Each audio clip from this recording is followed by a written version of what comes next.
Book 8. All right, this much has been agreed, Glaucon. For a city that is going to be governed on a high level, women must be in common. Children and their entire education must be in common. And similarly, the practices in war and peace must be in common. And their kings must be those among them who have proved best in philosophy and with respect to war. Yes, he said, it has been agreed. Furthermore, we also accepted that when the rulers are once established, they must take the lead and settle the soldiers and houses, such as we spoke of before, that have nothing private for anyone but are common for all. And in addition to such houses, as to possessions, if you remember, we presumably came to an agreement about what sort they are to have. Yes, I do remember, he said, that we supposed that no one must possess any of the things the others nowadays have, but that like champions of war and guardians, they will receive a wage annually from the others consisting of the bare subsistence required for their guarding. And for this wage, they must take care of themselves and the rest of the city. What you say is right, I said. But come, since we have completed this, let's recall where we took the detour that brought us here so that we can go back to the same way. That's not hard, he said. You are presenting your arguments pretty much as you are doing now, as though you had completed your description of what concerns the city, saying that you would class a city such as you then described, and the man like it, as good. And you did this, as it seems, in spite of the fact that you had a still finer city and man to tell of. Anyhow, you were saying that the other cities are mistaken, if this one is right. Concerning the remaining regimes, as I remember, you asserted that there are 4 forms it is worthwhile to have an account of, and whose mistakes are worth seeing, and similarly with the men who are like these regimes, so that, when we have seen them all and agreed which man is best and which worst, we could consider whether the best man is happiest and the worst most wretched, or whether it is otherwise. And just as I was asking which 4 regimes you meant, Polemarchus and Adeimantus interrupted. That's how you picked up the argument and got here. What you remember, I said, is quite correct. Well then, like a wrestler, give me the same hold again, and when I put the same question, try to tell what you were going to say then. If I am able, I said. And in fact, he said, I myself really desire to hear what 4 regimes you meant. It won't be hard for you to hear them, I said, for those I mean are also the ones having names, the one that is praised by the many, that Cretan and Laconian regime, and second in place and second in praise, the one called oligarchy, a regime filled with throngs of evils, and this regime's adversary, arising next in order, democracy, and then the noble tyranny at last, excelling all of these, the 4th and extreme illness of a city. Or have you some other idea of a regime that fits into some distinct form? For dynasties and purchased kingships and certain regimes of the sort are somewhere between these, and one would find them no less among the barbarians than the Greeks. At any rate, he said, many strange ones are talked about. Do you know, I said, that it is necessary that there also be as many forms of human characters as there are forms of regimes? Or do you suppose that the regimes arise from an oak or rocks, and not from the dispositions of the men in the cities, which, tipping the scale, as it were, draw the rest along with them? No, he said. I don't at all think they arise from anything other than this. Therefore, if there are 5 arrangements of cities, there would also be 5 for the soul of private men. Surely. Well, we have already described the man who is like the aristocracy, a man of whom we rightly assert that he is both good and just. Yes, we have described him. Must we next go through the worse men? The man who loves victory and honor, fixed in relation to the Laconian regime, and then in turn an oligarchic and a democratic man and a tyrannic man, so that seeing the most unjust man, we can set him in opposition to the most just man? If so, we can have a complete consideration of how pure justice is related to pure injustice, with respect to the happiness and wretchedness of the men possessing them. In this way, we may be persuaded either by Thrasymachus and pursue injustice, or by the argument that is now coming to light and pursue justice. That, he said, is most certainly what must be done. Then, just as we began by considering the various dispositions in the regimes, before considering them in the private men, supposing that to be the more luminous way, so must we now consider first the regime that loves honor. I can give no other name that is used for it in common parlance. It should be called either timocracy or timarchy. And in relation to this regime, we shall consider the like man, and after that oligarchy and an oligarchic man. Later, after having looked at democracy, we'll view a democratic man, and fourth, having gone to the city that is under a tyranny and seen it, then looking into a tyrannic soul, we shall try to become adequate judges of the subject we proposed for ourselves. It would, in any case, he said, be a reasonable way for the observation and judgment to take place. Well, come then, I said. Let's try to tell the way in which a timocracy would arise from an aristocracy. Or is it simply the case that change in every regime comes from that part of it which holds the ruling offices, when faction arises in it, while when it is of one mind, it cannot be moved, be it composed of ever so few? Yes, that's so. Then, Glaucon, I said, how will our city be moved, and in what way will the auxiliaries and the rulers divide into factions against each other, and among themselves? Or do you want us, as does Homer, to pray to the Muses to tell us how faction first attacked, and shall we say that they speak to us with high, tragic talk, as though they were speaking seriously, playing and jesting with us like children? How? Something like this. A city so composed is hard to be moved. But since for everything that has come into being there is decay, not even a composition such as this will remain for all time. It will be dissolved, and this will be its dissolution. Bearing and barrenness of soul and bodies come not only to plants in the earth, but to animals on the earth, when revolutions complete for each the bearing round of circles. For ones with short lives, the journey is short. For those whose lives are the opposite, the journey is the opposite. Although they are wise, the men you educated as leaders of the city will nonetheless fail to hit on the prosperous birth and barrenness of your kind with calculation aided by sensation. But it will pass them by, and they will at some time beget children when they should not. For a divine birth, there is a period comprehended by a perfect number. For a human birth, by the first number in which root and square increases, comprising 3 distances and 4 limits, of elements that make like and unlike, and that wax and wane, render everything conversible and rational. Of these elements, the root 4-3, mated with the 5, thrice increased, produces 2 harmonies. One of them is equal an equal number of times, taken 100 times over. The other is of equal length in one way, but is an oblong, on one side of 100 rational diameters of the 5, lacking 1 for each, or, if of irrational diameters, lacking 2 for each, on the other side of 100 cubes of the 3. This whole geometrical number is sovereign of better and worse begettings. And when your guardians, from ignorance of them, cause grooms to live with brides out of season, the children will have neither good natures nor good luck. Their predecessors will choose the best of these children. But nevertheless, since they are unworthy, when they, in turn, come to the powers of their fathers, they will as guardians first begin to neglect us by having less consideration than is required. First, for music, and second, for gymnastic, and from there your young will become more unmusical. And rulers chosen from them won't be guardians, very apt at testing Hesiod's races, and yours.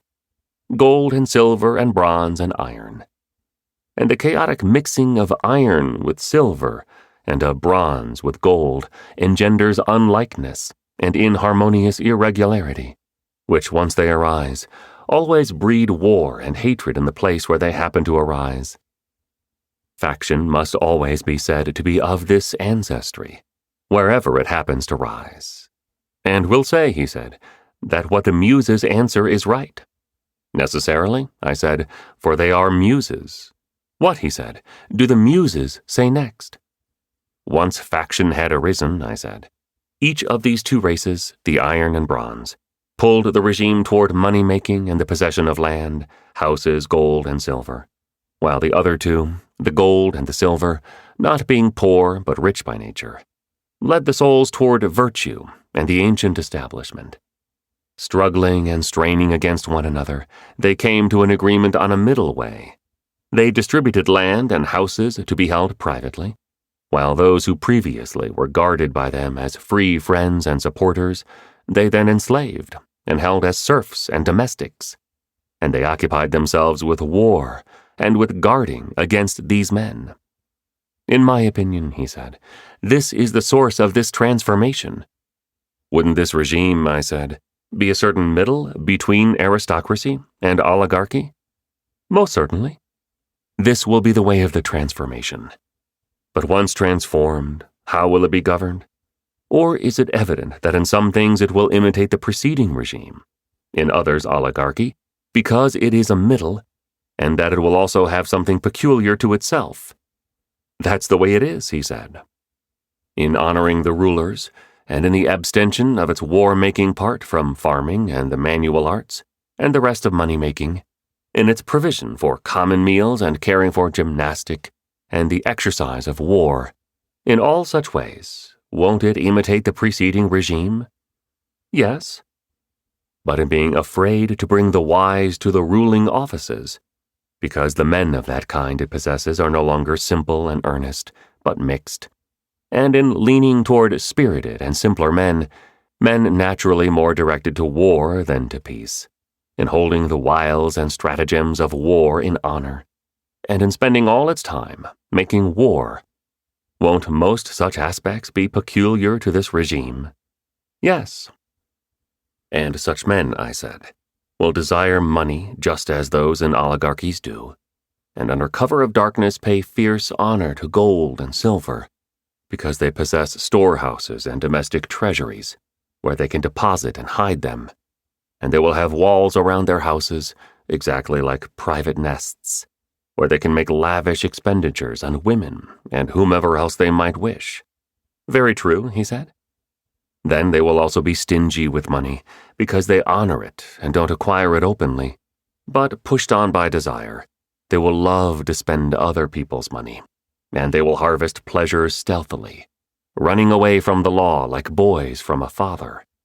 This is because they weren't educated by persuasion, but by force, the result of neglect of the true muse, accompanied by arguments and philosophy, while giving more distinguished honor to gymnastic than music. You certainly speak of a regime, he said, which is a mixture of bad and good. Yes, it is mixed, I said, but due to the dominance of spiritedness, one thing alone is most distinctive in it: love of victories and of honors. Very much so, he said. Then, I said, this is the way this regime would come into being and what it would be like. Given the fact that we are only outlining a regime's figure in speech, and not working out its details precisely, since even the outline is sufficient for seeing the justest man and the unjustest one, and it is an impractically long job to go through all regimes and all dispositions and leave nothing out. Right, he said. Who, then, is the man corresponding to this regime? How did he come into being, and what sort of man is he? I suppose, said Adeimantus, that as far as love of victory goes, he'd be somewhere near to Glaucon here. Perhaps in that, I said, but in these other respects his nature does not, in my opinion, correspond to Glaucon's. Which respects? He must be more stubborn, I said, and somewhat less apt at music, although he loves it, and must be a lover of hearing, although he's by no means skilled in rhetoric. With slaves, such a man would be brutal, not merely despising slaves, as the adequately educated man does, but with freemen he would be tame, and to rulers most obedient. He is a lover of ruling and of honor, not basing his claim to rule on speaking or anything of the sort, but on warlike deeds and everything connected with war. He is a lover of gymnastic and the hunt. Yes, he said, that is the disposition belonging to this regime. Wouldn't such a man, I said, when he is young also despise money, but as he grows older, take ever more delight in participating in the money-lover's nature, and not be pure in his attachment to virtue, having been abandoned by the best guardian? What's that? Adeimantus said. Argument mixed with music, I said. It alone, when it is present, dwells within the one possessing it as a savior of virtue throughout life. What you say is fine, he said. Such then, I said, is the timocratic youth, like the timocratic city. Most certainly. And this is how he comes into being, I said. Sometimes he is the young son of a good father who lives in a city that is not under a good regime, a father who flees the honors, the ruling offices, the lawsuits, and everything of the sort that's to the busybody's taste, and who is willing to be gotten the better of, so as not to be bothered. In what way, then, does he come into being, he said? When, I said, in the first place, he listens to his mother complaining. Her husband is not one of the rulers, and as a result, she is at a disadvantage among the other women.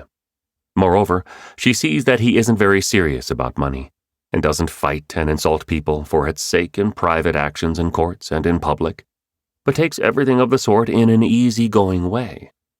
And she becomes aware that he always turns his mind to himself, and neither honors nor dishonors her very much. She complains about all this, and says that his father is lacking in courage and too slack, and, of course, chants all the other refrains, such as women are likely to do in cases of this sort. Yes, indeed, said Adeimantus. It's just like them to have many complaints. And you know, I said, that the domestics of such men, those domestics who seem well disposed, sometimes also secretly say similar things to the sons, and if they see someone who owes him money, or does some other injustice, and whom the father doesn't prosecute, they urge the son to punish all such men when he becomes a man, and thus to be more of a man than his father. And when the son goes out, he hears and sees other similar things, those in the city who mind their own business called simpletons and held in small account, and those who don't, honored and praised. Now when the young man hears and sees all this, and on the other hand, hears his father's arguments, and sees his practices at close hand, contrasted with those of the others, he is drawn by both of these influences. His father waters the calculating part of his soul, and causes it to grow, the others the desiring and spirited parts. Because he doesn't have a bad man's nature, but has kept bad company with others, drawn by both of these influences, he came to the middle, and turned over the rule in himself to the middle part, the part that loves victory and is spirited. He became a haughty-minded man who loves honor. In my opinion, he said, you have given a complete description of this man's genesis. Therefore, I said, we have the second regime and the second man. We have, he said. Then next shall we, with Aeschylus, tell of another man set against another city? Or, rather, shall we follow our plan and tell first of the city? Most certainly, he said. And, I suppose, oligarchy would come after such a regime. What kind of arrangement do you mean by oligarchy? He said. The regime founded on a property assessment, I said, in which the rich rule and the poor man has no part in ruling office. I understand, he said. Mustn't it first be told how the transformation from timarchy to oligarchy takes place? Yes. And really, I said, the way it is transformed is plain, even to a blind man. How?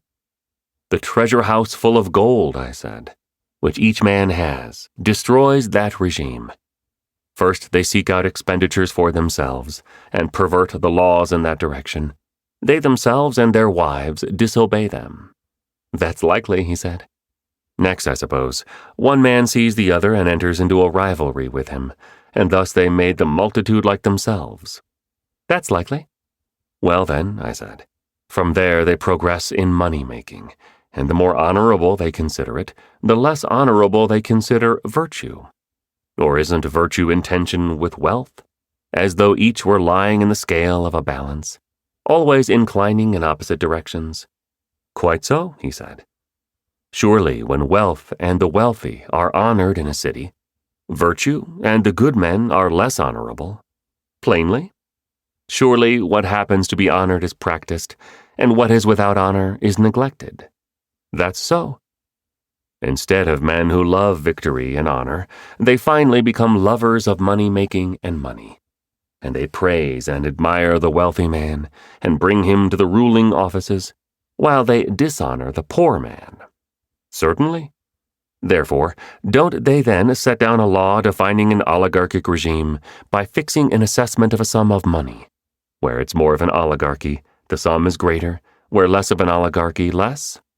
Prescribing that the man whose substance is not up to the level of the fixed assessment shall not participate in the ruling offices, don't they either put this into effect by force of arms, or, before it comes to that, they arouse fear and so establish this regime? Or isn't it that way? It certainly is.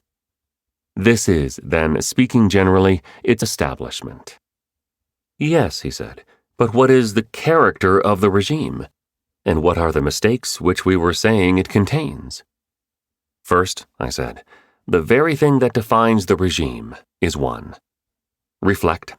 If a man were to choose pilots of ships in that way, on the basis of property assessments, and wouldn't entrust one to a poor man, even if he were a more skilled pilot, they would make a poor sailing, he said.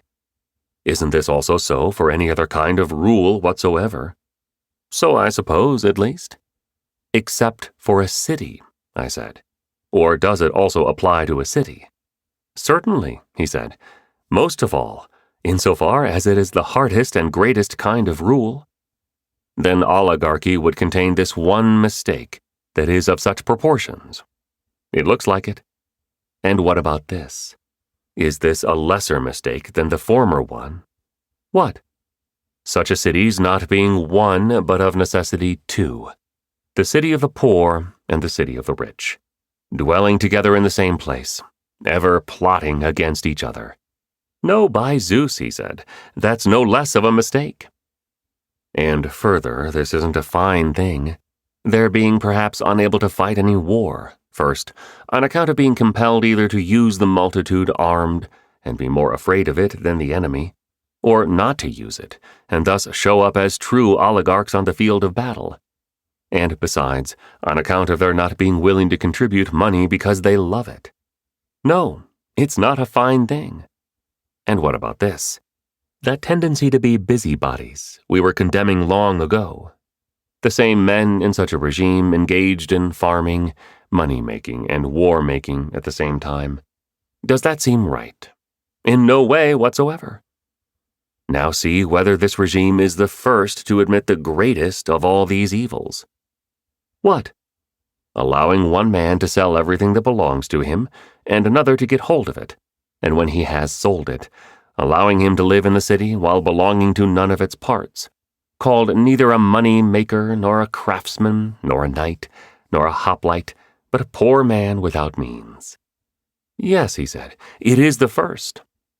Then this sort of thing is at least not prevented in oligarchies. Otherwise some wouldn't be super rich, while others are out-and-out poor. Right. Reflect on this. When such a man was wealthy and was spending, was he then of any more profit to the city with respect to the functions we were mentioning just now? Or did he seem to belong to the rulers, while in truth he was neither a ruler nor a servant of the city, but a spender of his means? That's the way it was, he said. He seemed, but was nothing other than a spender. Do you wish us, I said, to say of him that, as a drone growing up in a cell is a disease of a hive, such a man growing up in a house is a drone and a disease of a city? Most certainly, Socrates, he said. Hasn't the god made all drones with wings stingless, Adeimantus? But only some drones with feet stingless, while others have terrible stings? From the stingless ones come those who end up as beggars in old age, while from those who have stings come all who are called wrongdoers. Very true, he said. It's plain, therefore, I said, that in a city where you see beggars, somewhere in the neighborhood thieves, cut-purses, temple robbers, and craftsmen of all such evils are hidden. It is plain, he said. What then? In cities under oligarchies, don't you see beggars present? Just about everyone except the rulers, he said. Aren't we to suppose, I said, that there are also many wrongdoers with stings among them, whom the ruling offices diligently hold down by force? We must certainly suppose so, he said. Shall we assert that such men arise there as a result of want of education, bad rearing, and a bad arrangement of the regime? We shall assert it. Well, anyhow, such would be the city under an oligarchy, and it would contain all these evils, and perhaps even more. That's pretty nearly it, he said. Then let's take it, I said, that we have developed the regime called oligarchy, one that gets its rulers on the basis of a property assessment, and next, let's consider how the man similar to it comes into being, and what he's like once he has come into being. Most certainly, he said. Is this the principal way in which the transformation from that timocratic man to an oligarchic one takes place? How? When his son is born and at first emulates his father and follows in his footsteps, and then sees him blunder against the city as against a reef, and waste his property as well as himself. He had either been a general or had held some other great ruling office, and then got entangled with the court, suffering at the hands of sycophants, and underwent death, exile, or dishonor, and lost his whole substance. That's likely, he said. And the son, my friend, seeing and suffering this and having lost his substance, is frightened, I suppose, and thrusts love of honor and spiritedness headlong out of the throne of his soul. And humbled by poverty, he turns greedily to money-making. And bit by bit, saving and working, he collects money. Don't you suppose that such a man now puts the desiring and money-loving part on the throne, and makes it the great king within himself, girding it with tiaras, collars, and Persian swords? I do, he said. And I suppose he makes the calculating and spirited parts sit by it on the ground on either side and be slaves, letting the one neither calculate about nor consider anything but where more money will come from less, and letting the other admire and honor nothing but wealth and the wealthy, while loving the enjoyment of no other honor than that resulting from the possession of money, and anything that happens to contribute to getting it. There is, he said, no other transformation so quick and so sure from a young man who loves honor to one who loves money. Is this, then, I said, the oligarchic man? At least he is transformed out of a man who was like the regime, out of which oligarchy came. Then let's consider if he would be like. Yes, let's consider that. In the first place, wouldn't he be similar in giving the highest place to money? Of course. And further in being stingy and a toiler, satisfying only his necessary desires, and not providing for other expenditures, but enslaving the other desires as vanities. Most certainly. A sort of squalid man, I said, getting a profit out of everything, filling up his storeroom, exactly the kind of man the multitude praises. Isn't this the one who is like such a regime? In my opinion, at least, he said. Money, in any event, is held in honor above all by the city, and by the man like it. For I don't suppose, I said, such a man has devoted himself to education. Not in my opinion, he said. Otherwise he wouldn't have set a blind leader over the chorus and honored it above all. Good, I said. But consider this. Won't we say that due to lack of education, drone-like desires come to be in him, some of the beggar variety, others of the wrong-doing variety, held down forcibly by his general diligence? Surely, he said. Do you know, I said, to what you must look if you want to see the wrongdoings of these men? To what? He said. To their guardianship of orphans and any occasion of the kind that comes their way, and gives them a considerable license to do injustice. True.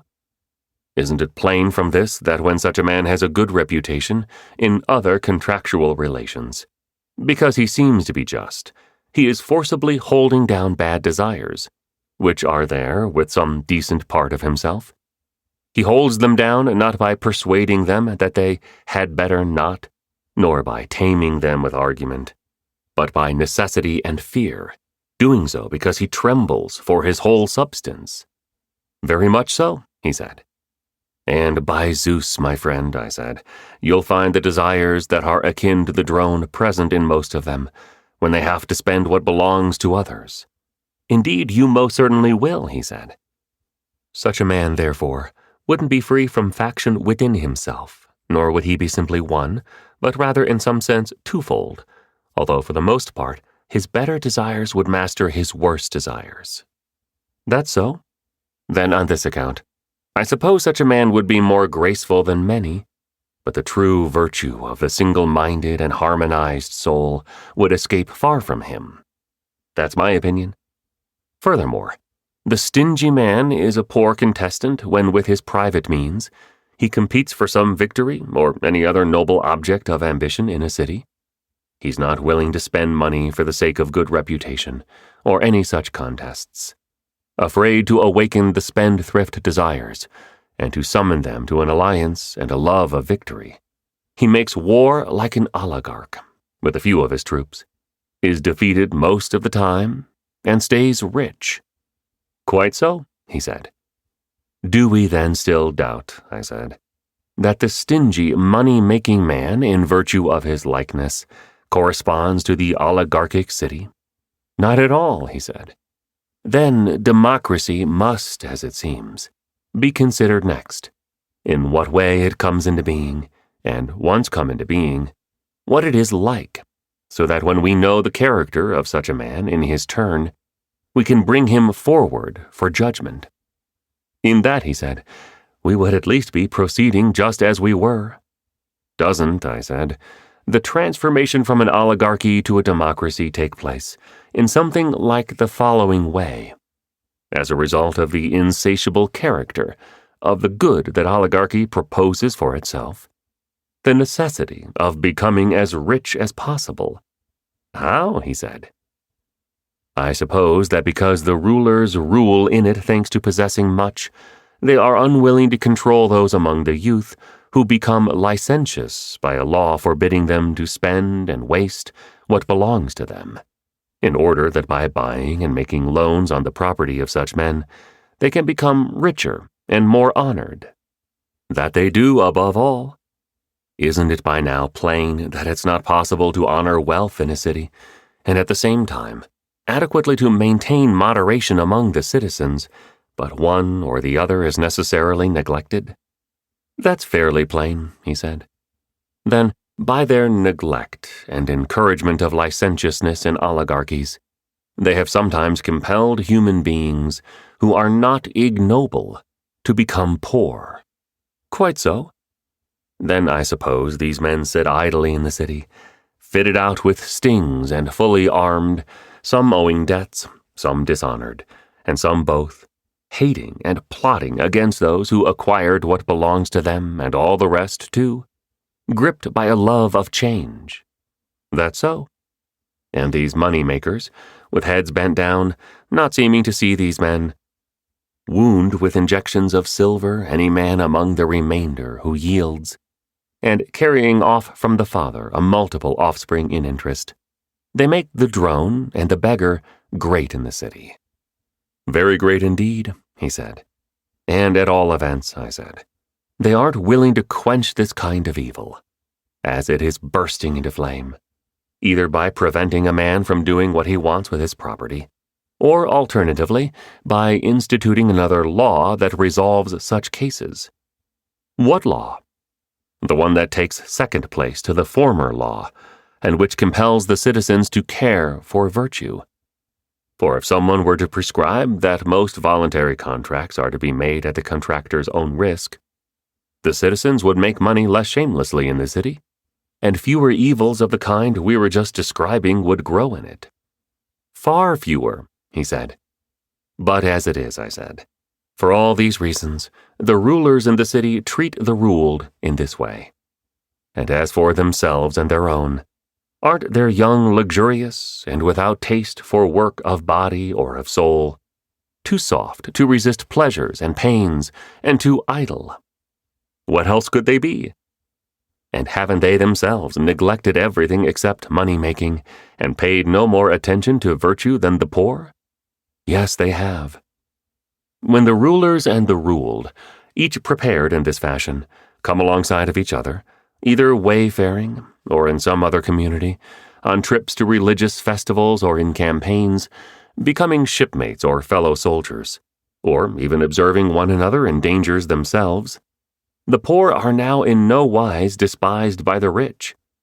Rather, it is often the case that a lean, tanned, poor man is ranged in battle next to a rich man, reared in the shade, surrounded by a great deal of alien flesh, and sees him panting and full of perplexity. Don't you suppose he believes that it is due to the vice of the poor that such men are rich? And when the poor meet in private, one passes the word to the other, "Those men are ours, for they are nothing." I certainly know very well, he said, that this is what they do.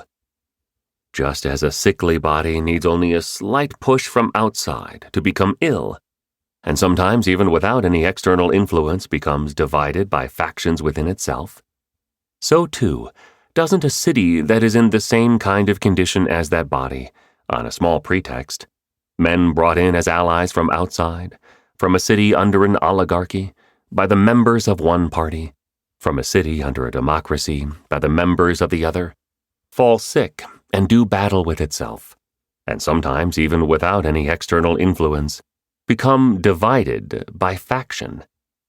That is very much the case. Then democracy, I suppose, comes into being when the poor win, killing some of the others and casting out some, and share the regime and the ruling offices with those who are left on an equal basis. And for the most part, the offices in it are given by lot. Yes, he said, this is the establishment of democracy, whether it comes into being by arms or by the others withdrawing due to fear. In what way do these men live?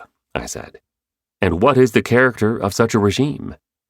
For it's plain that the man who is like it will turn out to be democratic. Yes, it is plain, he said. In the first place, then, aren't they free? And isn't the city full of freedom and free speech? And isn't there license in it to do whatever one wants? That is what is said, certainly, he said.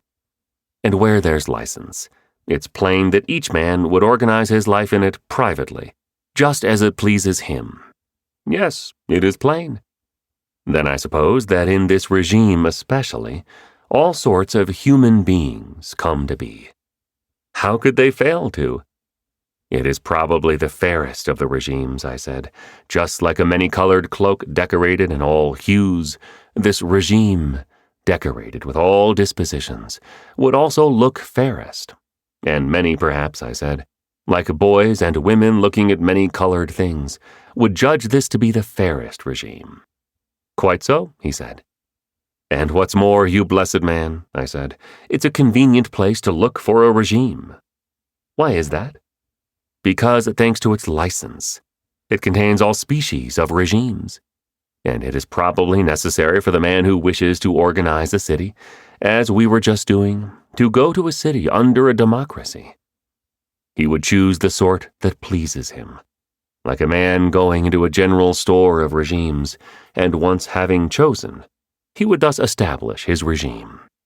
Perhaps, he said, he wouldn't be at a loss for patterns at least.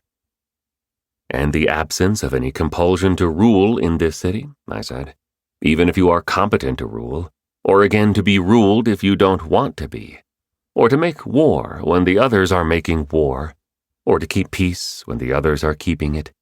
If you don't desire peace, and if some law prevents you from ruling or being a judge, the absence of any compulsion keeping you from ruling and being a judge anyhow, if you long to do so, isn't such a way of passing the time divinely sweet for the moment? Perhaps, he said, for the moment. And what about this? Isn't the gentleness toward some of the condemned exquisite? Or in such a regime, Haven't you yet seen men who have been sentenced to death or exile, nonetheless staying and carrying on right in the middle of things, and as though no one cared or saw, stalking the land like a hero? Yes, many, he said.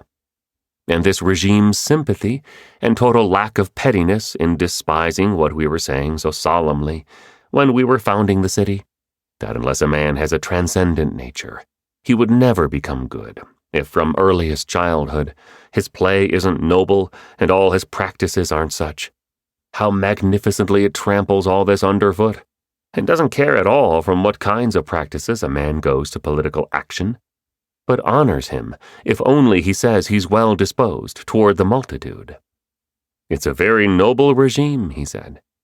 Then democracy, I said, would have all this and other things akin to it, and would be, as it seems, a sweet regime, without rulers and many-colored, dispensing a certain equality to equals and unequals alike. What you say, he said, is quite well known. Reflect then, I said, who is the private man like this? Or just as we did in the case of the regime, must we first consider how he comes to be? Yes, he said. Isn't it this way? I suppose a son would be born to that stingy oligarchic man, a son reared by his father in his dispositions. Of course. Now this son, too, forcibly ruling all the pleasures in himself that are spendthrifty and do not conduce to money-making, those ones that are called unnecessary. Plainly, he said. So that we don't discuss in the dark, I said, do you want us to define the necessary and the unnecessary desires? Yes, he said, that's what I want. Wouldn't those we aren't able to turn aside justly be called necessary, as well as all those whose satisfaction benefits us? We are by nature compelled to long for both of these, aren't we?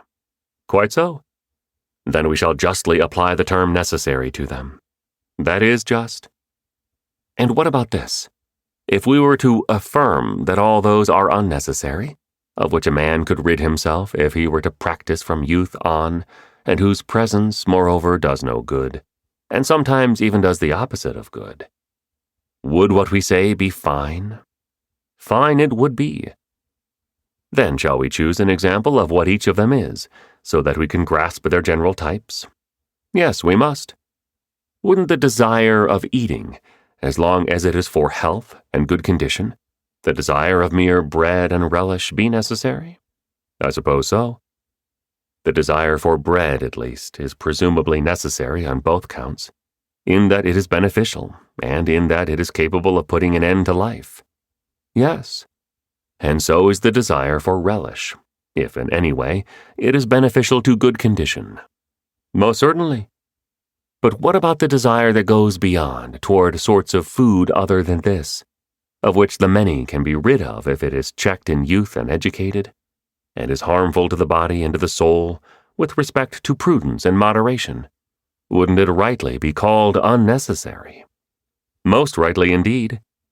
Then wouldn't we also assert that the latter desires are spendthrifty, while the former are money-making because they are useful for our works? Surely. Then won't we also assert the same about sex and the other desires? Yes, we'll assert the same. And weren't we also saying that the man we just named drone is full of such pleasures and desires and is ruled by the unnecessary ones, while the stingy oligarchic man is ruled by the necessary ones? Of course we were. Well then, going back again, I said, let's say how the democratic man comes out of the oligarchic one.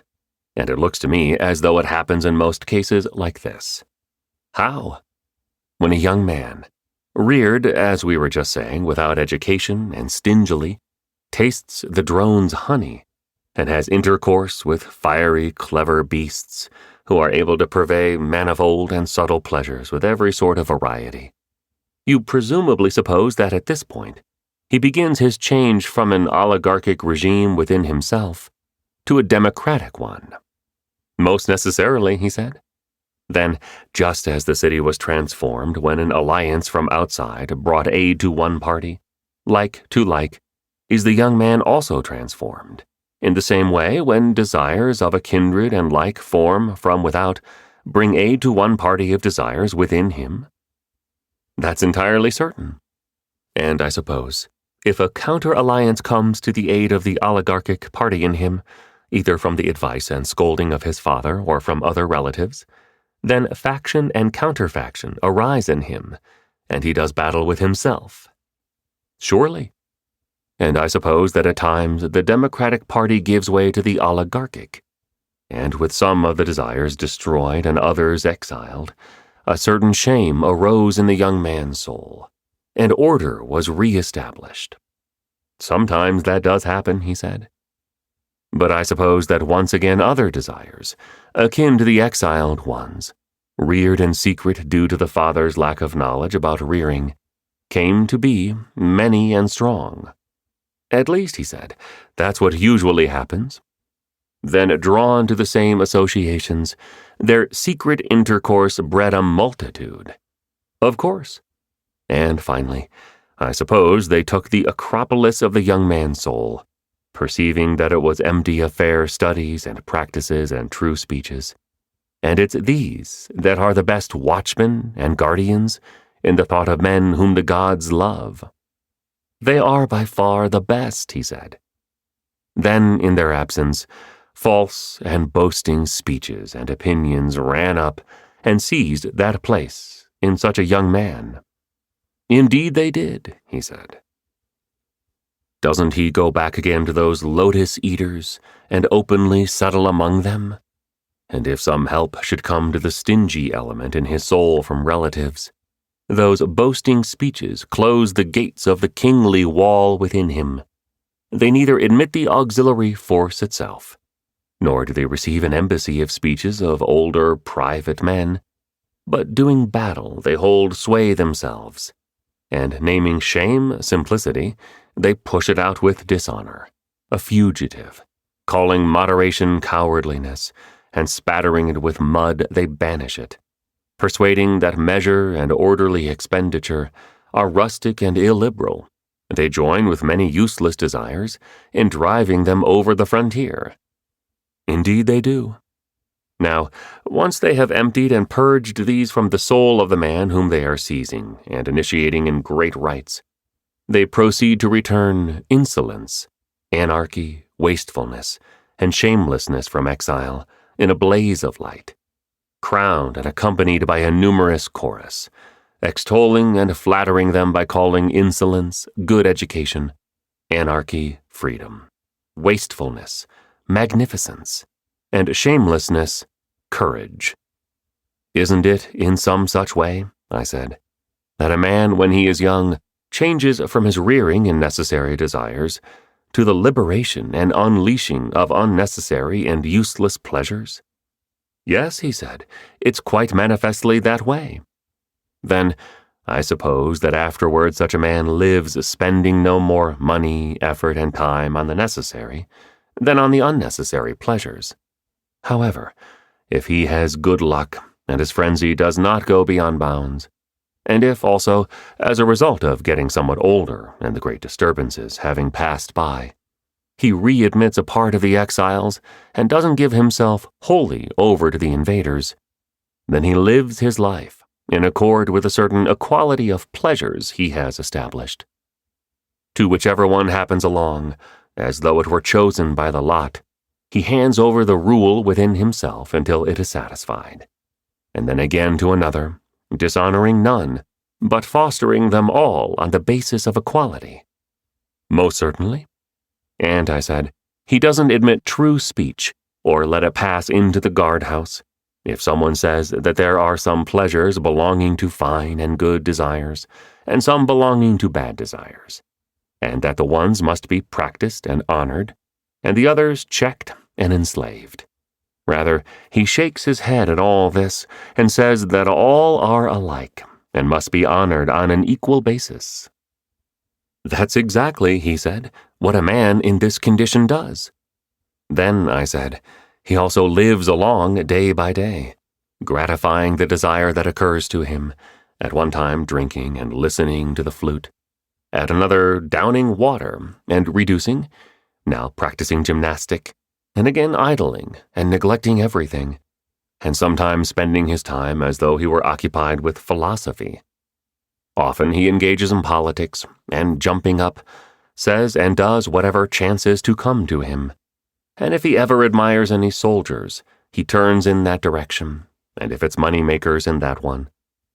And there is neither order nor necessity in his life, but calling this life sweet, free, and blessed, he follows it throughout. You have, he said, described exactly the life of a man attached to the law of equality. Well, I said, I suppose that this man is all various and full of the greatest number of dispositions, the fair and many-colored man, like the city. Many men and women would admire his life because it contains the most patterns of regimes and characters. Yes, that is he said. What then? Shall we set the man of this sort over against democracy as the one who would rightly be called democratic? Let's do so, he said. Then, I said, the fairest regime and the fairest man would be left for us to go through tyranny and the tyrant. Certainly, he said. Come now, my dear comrade. What is the manner of tyranny's coming into being? For it is pretty plain that it is transformed out of democracy. Yes, it is plain. Does tyranny come from democracy in about the same manner as democracy from oligarchy? How? The good that they proposed for themselves, I said, and for the sake of which oligarchy was established, was wealth, wasn't it? Yes. And then the greediness for wealth and the neglect of the rest for the sake of money-making destroyed it. True, he said. And does the greediness for what democracy defines as good also dissolve it? What do you say it defines that good to be? Freedom, I said. For surely in a city under a democracy, you would hear that this is the finest thing it has, and that for this reason it is the only regime worth living in for anyone who is by nature free. Yes, indeed, he said. That's an often repeated phrase. Then, I said, as I was going to say just now, does the insatiable desire of this and the neglect of the rest change this regime and prepare a need for tyranny? How? He said. I suppose that when a democratic city, once it's thirsted for freedom, gets bad wine-bearers as its leaders, and gets more drunk than it should on this unmixed draught, then, unless the rulers are very gentle and provide a great deal of freedom, it punishes them, charging them with being polluted and oligarchs. Yes, he said, that's what they do. And it spatters with mud those who are obedient, alleging that they are willing slaves of the rulers and nothings, I said, while it praises and honors, both in private and in public, the rulers who are like the ruled and the ruled who are like the rulers. Isn't it necessary to such a city that freedom spread to everything? How could it be otherwise? And, my friend, I said, for it to filter down to the private houses and end up by anarchies being planted in the very beasts. How do we mean that? He said. That a father, I said, habituates himself to be like his child and fear his sons, and a son habituates himself to be like his father, and to have no shame before or fear of his parents. That's so he may be free. And metic is on an equal level with townsman and townsman with metic, and similarly with the foreigner. Yes, he said, that's what happens. These and other small things of the following kind come to pass, I said, as the teacher in such a situation is frightened of the pupils and fawns on them. So the students make light of their teachers, as well as of their attendants. And generally, the young copy their elders and compete with them in speeches and deeds, while the old come down to the level of the young, imitating the young. They are overflowing with facility and charm, and that's so that they won't seem to be unpleasant or despotic. Most certainly, he said. And the ultimate in the freedom of the multitude, my friend, I said, occurs in such a city when to purchase slaves, male and female, are no less free than those who have bought them. And we almost forgot to mention the extent of the law of equality and of freedom in the relations of women with men and men with women. Won't we, he said, with Aeschylus, say whatever just came to our lips? Certainly, I said, I shall do just that. A man who didn't have the experience couldn't be persuaded of the extent to which beasts subject to human beings are freer here than in another city. The bitches follow the proverb exactly and become like their mistresses. And of course, there come to be horses and asses who have gotten the habit of making their way quite freely and solemnly, bumping into whomever they happen to meet on the roads, if he doesn't stand aside, and all else is similarly full of freedom. You're telling me my own dream, he said. I, myself, repeatedly suffer that very thing when journeying to the country. Then, summing up all of these things together, I said, do you notice how tender they make the citizen's soul, so that if someone proposes anything that smacks in any way of slavery, they are irritated and can't stand it, and they end up, as you well know, by paying no attention to the laws, written or unwritten, in order that they may avoid having any master at all. Of course I know it, he said. Well then, my friend, I said, this is the beginning, so fair and heady, from which tyranny, in my opinion, naturally grows. It surely is a heady beginning, he said, but what's next? The same disease, I said, as that which arose in the oligarchy and destroyed it, arises also in this regime, but bigger and stronger as a result of the license, and enslaves democracy.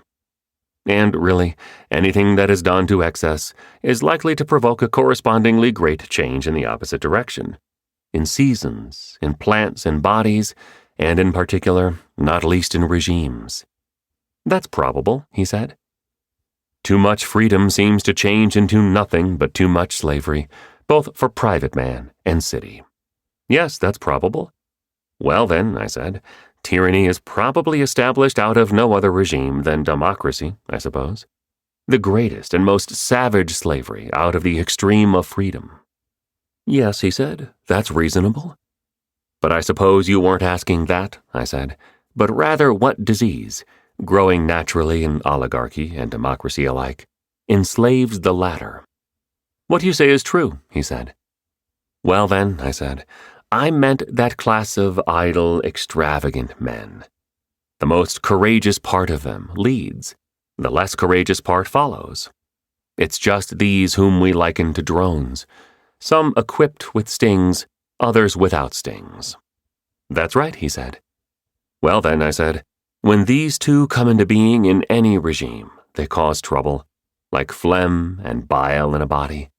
And it's against them that the good doctor and lawgiver of a city, no less than a wise beekeeper, must take long-range precautions, preferably that they not come into being, but if they do come into being, that they be cut out as quickly as possible, cells and all. Yes, by Zeus, he said, completely. Well then, I said, let's take it like this so that we may more distinctly see what we want. How? In the argument, let's divide the city under a democracy into 3 parts, which is the way it actually is divided. One class is surely that which, thanks to the license, grows naturally in it no less than in the oligarchic city. That's so? But it's far fiercer here than in the other. How's that? There, due to its not being held in honor, but being driven from the ruling offices, it is without exercise and isn't vigorous. But in a democracy, presumably this class, with few exceptions, leads, and its fiercest part does the speaking and the acting, while the rest alight near the platform and buzz and don't endure the man who says anything else. The result is that everything, apart from a certain few exceptions, is governed by this class in such a regime. Quite so, he said. Well, there is also another class that always distinguishes itself from the multitude. What class? Presumably, when all are engaged in money-making, the men most orderly by nature become, for the most part, richest. Likely. Then I suppose that it is there that the most honey, and that easiest to get to, can be squeezed out by the drones. How, he said, could one squeeze it out of those who have little? Then I suppose such rich men are called the drone's pasture. Just about, he said. And the people would be the third class, all those who do their own work, don't meddle in affairs, and don't possess very much. Whenever they assemble, they constitute the most numerous and most sovereign class in a democracy. Yes, they do, he said. But they aren't willing to assemble very frequently, unless they get some share of the honey. Therefore, they always get a share, I said, to the extent that the leaders, in taking away the substance of those who have it and distributing it among the people, are able to keep the greatest part for themselves. Yes, he said, they do get a share in that way. Then I suppose that those men whose property is taken away are compelled to defend themselves by speaking before the people and by doing whatever they can. Of course. For this they are charged by the others, even if they don't desire to make innovations, with plotting against the people and being oligarchs. Of course. And therefore, when they see that the people are trying to do them an injustice, not willingly but out of ignorance, and because they are deceived by the slanderers, they at last end up, whether they want to or not, by becoming truly oligarchs. They do not do so willingly, but the drone who stings them engenders this evil too. That's entirely certain. And then come impeachments, judgments, and contests against one another. Quite so. Aren't the people always accustomed to set up some one man as their special leader, and to foster him and make him grow great? Yes, they are accustomed to that. It's plain, therefore, I said, that when a tyrant grows naturally, he sprouts from a root of leadership, and from nowhere else. That is quite plain. What is the beginning of the transformation from leader to tyrant? Or is it plainly when the leader begins to act out the tale that is told in connection with the temple of Lycian Zeus, in Arcadia? What's that? That the man who tastes of the single morsel of human inwards, cut up with those of other sacrificial victims, must necessarily become a wolf. Or haven't you heard that speech? I have. Isn't it also the same for the leader of a people, who, taking over a particularly obedient mob, does not hold back from shedding the blood of his tribe, but unjustly brings charges against a man, which is exactly what they usually do, and bringing him before the court, murders him, and doing away with a man's life, tastes of kindred blood with unholy tongue and mouth, and banishes and kills, and hints at cancellations of debts and redistributions of land? Isn't it also necessarily fated, I say, that after this such a man either be slain by his enemies, or be tyrant and turn from a human being into a wolf? Quite necessarily, he said. Then this, I said, is the man who incites faction against those who have wealth. This is he. If he's exiled and comes back in spite of his enemies, does he come back a complete tyrant? Plainly. But if they are unable to exile him, or to kill him by slandering him to the city, they plot to do away with him stealthily by a violent death. At least, he said, that's what usually happens. All those, then, whose careers have progressed to this stage, now hit upon the notorious tyrannical request to ask the people for some bodyguards, to save the people's defender for them. Quite so, he said. Then I suppose the people grant the request, frightened for him and sure of themselves. Quite so. Consequently, when a man sees this, one who possesses money and is charged not only with having money, but also with hating the people, he, my comrade, then follows the oracle that was given to Croesus and flees along many pebbled Ermus. He doesn't stay, nor is he ashamed to be a coward. For he couldn't be ashamed a second time, he said. And I suppose, I said, that if he's caught, he's given death. Necessarily. And surely it's plain that this leader himself doesn't lie great in his greatness on the ground, but having cast down many others, stands in the chariot of the city, now a perfected tyrant instead of a leader. Of course, he said. Then let us, I said, go through the happiness of the man and the city in which such a mortal comes to be. Most certainly, he said. Let's go through it. In the first days of his time in office, I said, doesn't he smile at and greet whomever he meets, and not only deny he's a tyrant, but promise much in private and public, and grant freedom from debts, and distribute land to the people and those around himself, and pretend to be gracious and gentle to all? Necessarily, he said. But I suppose that when he is reconciled with some of his enemies outside, and has destroyed the others, and there is rest from concern with them, as his first step, he is always setting some war in motion, so that the people will be in need of a leader. That's likely. And also so that, becoming poor from contributing money, they will be compelled to stick to their daily business and be less inclined to plot against him. Plainly. Then, too, I suppose, if he suspects certain men of having free thoughts and not putting up with his ruling, so that he can have a pretext for destroying them by giving them to the enemy. For all these reasons, isn't it necessary for a tyrant always to be stirring up war? It is necessary. And is, consequently, all this activity a preparation for being more hateful to the citizens? Of course. Also, don't some of those who helped in setting him up, and are in power, the manliest among them, speak frankly to him and to one another, criticizing what is happening? That's likely. Then the tyrant must gradually do away with all of them, if he's going to rule, until he has left neither friend nor enemy of any worth whatsoever. Plainly. He must, therefore, look sharply to see who is courageous, who is great-minded, who is prudent, who is rich. And so happy is he that there is a necessity for him, whether he wants to or not, to be an enemy of all of them, and plot against them until he purges the city. A fine purgation, he said. Yes, I said, the opposite of the one the doctors give to bodies, for they take off the worst and leave the best, while he does the opposite. For it seems, he said, to be a necessity for him, if he is to rule. Therefore, I said, he is bound by a blessed necessity that prescribes that he either dwell with the ordinary many, even though hated by them, or cease to live.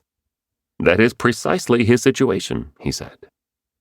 To the extent that he is more hateful to the citizens for doing these things, won't he have more need of more, and more trustworthy, armed guards? Of course. Who are these trustworthy men, and where will he send for them?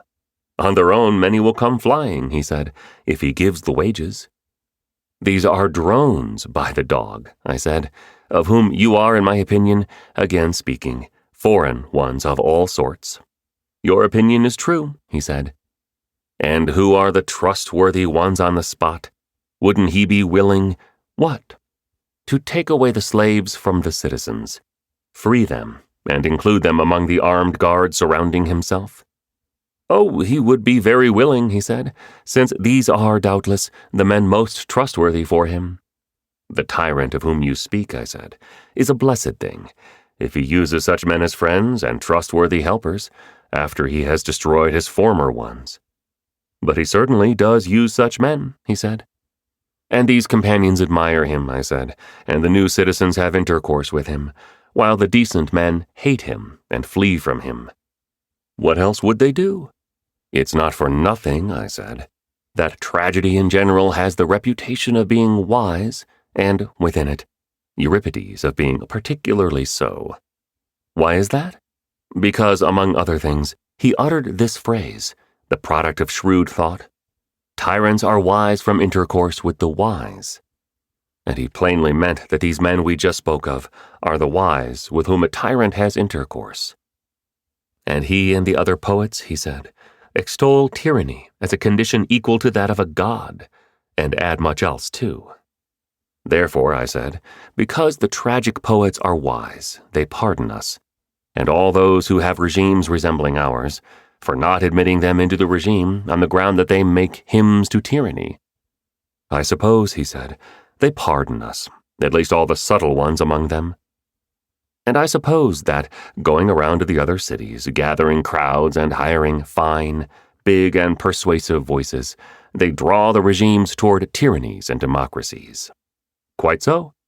And besides this, they get wages and are honored too, most of all by tyrants, as is to be expected, and in the second place by democracy. But the higher they go on the slope of the regimes, the more their honor fails, as though it were unable to proceed for want of breath. Most certainly. But here we've digressed, I said. Let's return to the tyrant's camp, that fair, numerous, many-colored thing that is never the same, and tell from where its support will come. It's plain, he said, that if there is sacred money in the city, he'll spend it as long as it lasts, along with the property of the men he has destroyed, so that people won't be compelled to bring in such large contributions. And what happens when that source gives out? It's plain, he said, that he and his drinking fellows and comrades, male and female, will get their support from his father's property. I understand, I said. The people that begot the tyrant will support him and his comrades. A great necessity will compel it, he said. But what do you have to say to this? I said. What if the people are discontented and say that it is not just for a son in his prime to be supported by his father, but the reverse? The father should be supported by the son, and that they didn't beget and set him up, so that when he had grown great, they should be slaves to their own slaves, and support him and the slaves along with other flotsam, but so that with him as leader, they would be freed from the rich and those who are said to be gentlemen in the city. And they now bid him and his comrades to go away from the city, like a father driving a son along with his troublesome drinking fellows out of the house. By Zeus, how this kind of a people will then know, he said, the kind of a beast they have begotten, welcomed and made great, and that they are the weaker driving out the stronger. What are you saying? I said. Will the tyrant dare to use force on his father, and if he doesn't obey, strike him? Yes, he said, once he's taken away his father's arms. You speak of the tyrant as a parricide, and a harsh nurse of old age, I said. And, as it seems, this would at last be self-admitted tyranny. And as the saying goes, the people in fleeing the smoke of enslavement to free men would have fallen into the fire of being under the mastery of slaves. In the place of that great and unseasonable freedom, they have put on the dress of the harshest and bitterest enslavement to slaves.